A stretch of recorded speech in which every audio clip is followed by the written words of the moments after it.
सकते हैं। ये आपका आंसर हो जाएगा। Now next is question number, next है हमारा क्वेश्चन नंबर 35। 17 हो गया हमारा ये। Next is 35। 35 पढ़िए बहुत ध्यान से। Figure shows a wire sliding on two parallel conducting rails placed at a separation L। ये दो पैरेलल कंडक्टिंग रेल्स हैं L सेपरेशन पर। A magnetic field B exist in a direction perpendicular to the plane of the rails. ये जैसा field दिखाई गई है, ये वायर राइट साइड जा रहा है। What force is necessary to keep the wire moving at a constant velocity v। ये बहुत ही कॉन्सेप्चुअल प्रॉब्लम है। ये वायर मैग्नेटिक फील्ड मूव कर रहा है, अनडाउटली इसके क्रॉस ईएमएफ जनरेट होगा। कैसे होगा?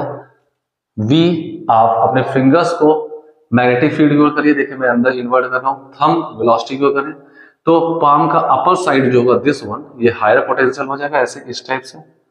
ऊपर वाला हायर पोटेंशियल होगा एंड लोअर वाला जो है lower potential, back side of the palm is lower potential. तो ये हायर पोटेंशियल आएगा और ये नीचे लोअर पोटेंशियल आएगा। ईएमएफ तो आ गया और इसकी वैल्यू VBL ही होगी। V velocity, V magnetic field और L लेंथ। लेकिन ये क्लोज लूप कहीं से नहीं बना रहा है, इसमें कोई भी करंट नहीं फ्लो होगी, ओपन सर्किट है और करंट नहीं हुई तो कोई मैग्नेटिक फोर्स नहीं लगेगा। ये कांस्टेंट वेलोसिटी से चलता रहेगा, इसमें कोई मैग्नेटिक फोर्स नहीं लगेगा। और अगर मैग्नेटिक फोर्स कोई लग नहीं रहा है तो आपको इसको कांस्टेंट वेलोसिटी से मूव कराने के लिए किसी भी एक्स्ट्रा फोर्स की जरूरत नहीं पड़ेगी। तो 35 का आंसर होगा 0। मैं यहां लिख देता हूं क्वेश्चन नंबर 35। क्वेश्चन नंबर 35, ये आपके पास ट्रैक था, ये आपके पास वायर मूव कर रहा था P and Q। V velocity से मूव कर रहा था, लेंथ इसकी L थी, क्रॉसवर्ड मैग्नेटिक फील्ड थी एक इस टाइप से।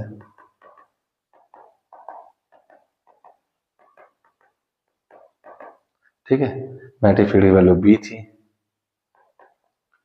तो आपके पास ईएमएफ तो आएगा VBL और ईएमएफ आने के बावजूद यहाँ पर ये हायर पोटेंशियल हो जाएगा, ये लोअर पोटेंशियल। आप चाहे इसको पॉजिटिव भी कह सकते हैं, इसको नेगेटिव टर्मिनल ऑफ बैटरी की तरह मान करके ऐसा कह सकते हैं।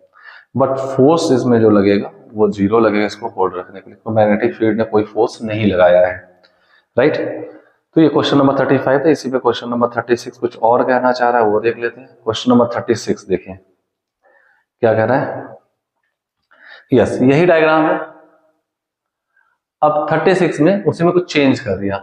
फिगर इतने सोच U shaped wire of with L placed in A perpendicular magnetic field B। ये आपके पास यहाँ पे रखा हुआ है, ठीक, L लेंथ है, मैग्नेटिक फील्ड में रखा हुआ है। U shape wire with a constant velocity toward right, ये राइटवर्ड जा रहा है। The resistance of all the wires is R per unit length at T equal to 0।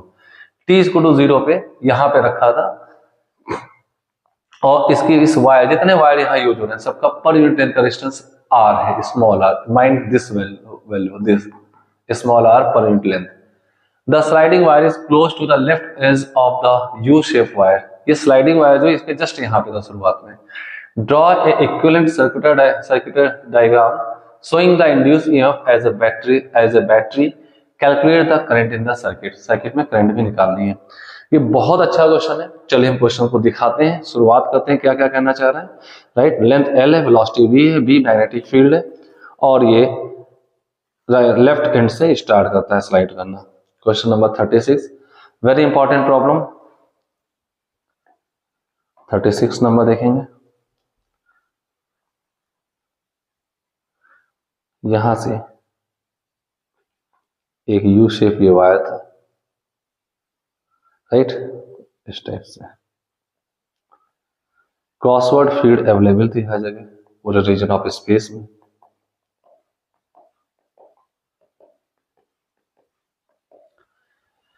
Right, अब यहां से T इक्वल टू 0 पर वायर हमारा, वायर को मैं डिफरेंट कलर से ले लेता हूं, वायर हमारा यहां पर था, यहीं पर वायर था ऐसे। देखिए मैंने थोड़ा सा साइड करके बनाया है, देखिए इसको, ये देखिए थोड़ा सा साइड करके बनाया। ये वायर है हमारा, PQ वायर है, P एंड Q। टी इसको 0 पे यहाँ आया था। क्वेश्चन नंबर कौन सा ये मैं इधर से देख लेता हूँ, और मेरे पास इधर मोबाइल पे भी है। हाँ,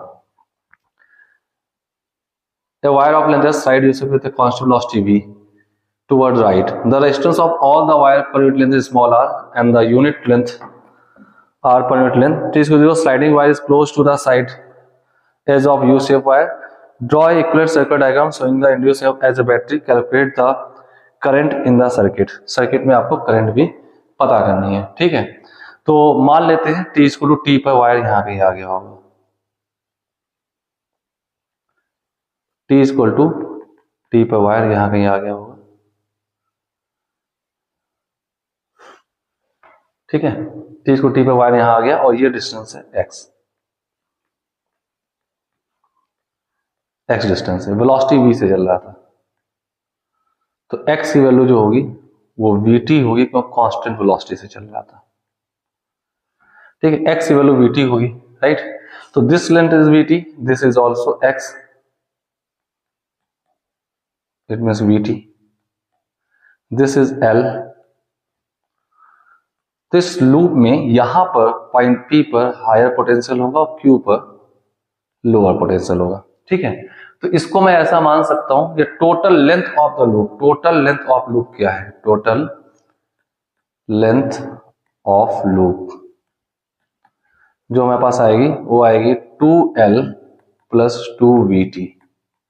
चेक कर लीजिए, because this is L, this is L, this is VT, this is VT, 2L plus 2VT। तो टोटल रेजिस्टेंस इसका क्या आ जाएगा, रेजिस्टेंस आएगा, यूनिट लेंथ का रेजिस्टेंस आपको स्मॉल r दिया था, तो इतनी लेंथ का रेजिस्टेंस क्या हो जाएगा, स्मॉल r मल्टीप्लाइड बाई 2 को बाहर ले लेते हैं, L plus VT, small r का मल्टीप्लाई कर देते हैं। एक भी अपने आप एक इंपॉर्टेंट टर्म है, ये रेजिस्टेंस हो गया।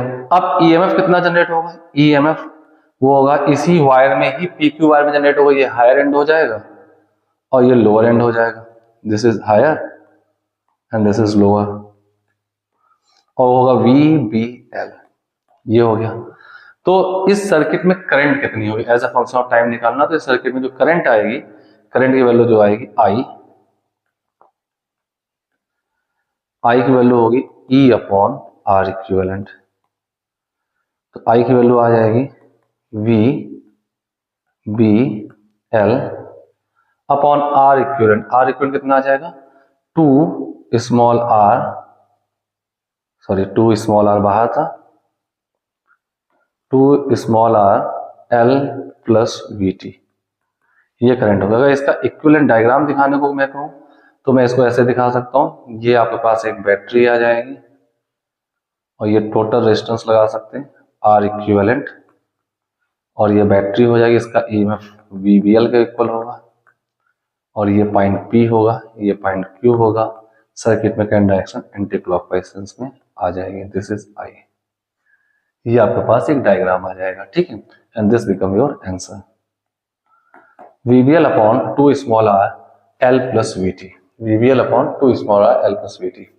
तो बहुत अच्छा क्वेश्चन था ये, अच्छा क्या था, मतलब अच्छा ही था, लेकिन इसमें क्या है कि थोड़ा सा टेक्निकली आपको सोचना था कि हम क्या क्या पैरामीटर चेंज कर सकते हैं।